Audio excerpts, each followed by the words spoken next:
Hi everyone! Out of the house muna tayo ngayon. Andito tayo ngayon sa sa Gold Coast, dito sa Tuen Mun.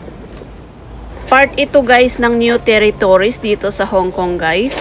So ayan, galing kami ng Sham Shui Po, nagbus kami papunta dito. So ayan, hinahanap namin yung hotel. But anyway, si Miss Jingle ang nakakaalam ng hotel dito kasi ilang beses na silang nagpunta dito. So siya yung magtuturo sa atin. So ayan, naglalakad nga kami dito sa malapit sa hotel at ayan ang madadaanan mo pag maglalakad ka. So ayan na nga guys, malapit na tayo dito sa hotel. Ayan, nakikita ko na ang gate ng hotel na yan. So ayan guys, wow, so beautiful, napakagandang hotel guys. Ayan, tara pasok tayo dito.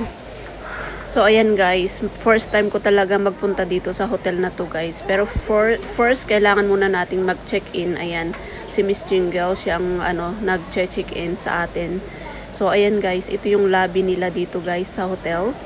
Ayan, napakaganda ng view dito. So ayan, salamat kay Jingle kasi siyang nag-invite sa amin papunta dito.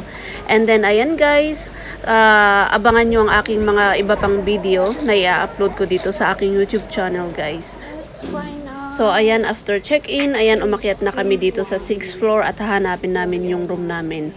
621 yung room namin guys. So ayan, super excited na kami at ang aming mga anak excited na sila sa kanilang pagligo sa swimming pool. So ayan. At ito na nga ang aming room guys. Ito yung lobby nila, super ganda. Oh my gosh. Ang ganda talaga ng hotel na ito guys. Ayan, so lobby nila ito guys.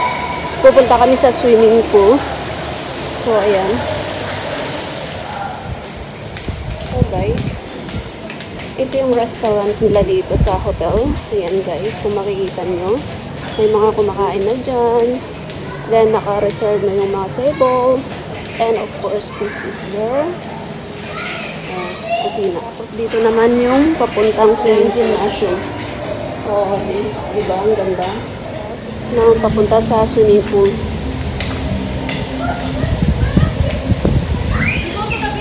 Ayan yung hotel guys. And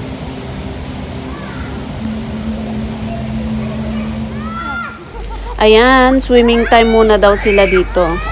Yes, wow! So this. It's okay, it's okay. Nag-floating na yung isang makulit. Enjoy na enjoy.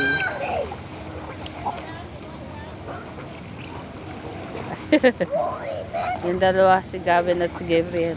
Sophie, hanggang sa tabi na lang. Ayaw pumunta sa gitna. Ayan. Gab. Yung swimming pool. And ayan, pwedeng maglaro yung mga bata dyan guys. Napakaganda. Ayan. So sa labas na ito ng hotel guys. Ayan. Maganda ng nila dito talaga. Oh, kids friendly itong hotel na ito guys. Ayan, syempre may mga kasama kami mga bata. Kaya, ayan. So, ayan, nagpunta muna kami dito sa beach saglit guys para maligo. At ayan nga, nag-enjoy sila sa kanilang pag-swimming dyan guys. So, ayan, hanggang dito na lang muna ang aking video guys. Thank you for watching. Please do subscribe, like the video. Thank you guys. Bye-bye.